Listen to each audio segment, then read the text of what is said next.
সকালটা শুরু করলাম একটা ইয়াম্মি ব্রেকফাস্ট দিয়ে। আজকে ব্রেকফাস্টে বানাচ্ছি তরকার রুটি। প্রথমেই কড়াইটাকে বেশ ভালো করে গরম করে নেব। তাতে দিয়ে দেবো সর্ষে তেল। তেল গরম হয়ে গেলে তাতে দিয়ে দেবো 1 চিমটে হিং। আর ফোড়নে এখানে দিয়েছি গোটা জিরে, শুকনো লঙ্কা, কুচনো আদা, কুচনো রসুন।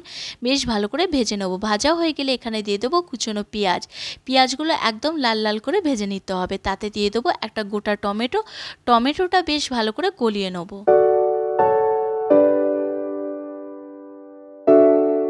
এখানে অ্যাড করব হলদি পাউডার, জিরা পাউডার আর সানরাইজের তড়কা মশলা। স্বাদ অনুযায়ী নুন দিয়ে বেশ ভালো করে মশলাটাকে কষিয়ে নেব। মশলা ভালো করে কষানো হয়ে গেলে আমি আগে থেকে সেদ্ধ করে রেখেছিলাম মিক্স তড়কার ডাল এখানে অ্যাড করে দেবো। দেন ভালো করে মশলার সঙ্গে মিশিয়ে নেব। এখানে অল্প গরম জল দিয়ে ভালো করে ফুটিয়ে নেব। জাস্ট নামানোর আগে দিয়ে দেবো ওপর থেকে কসুরি মেথি। সিম্পল ওয়েতে বানিয়ে নিয়েছি তড়কা আর তার সঙ্গে সেঁকে নিচ্ছি রুটি। ব্রেকফাস্ট একদম রেডি, গরম গরম রুটি আর তার সঙ্গে তড়কা।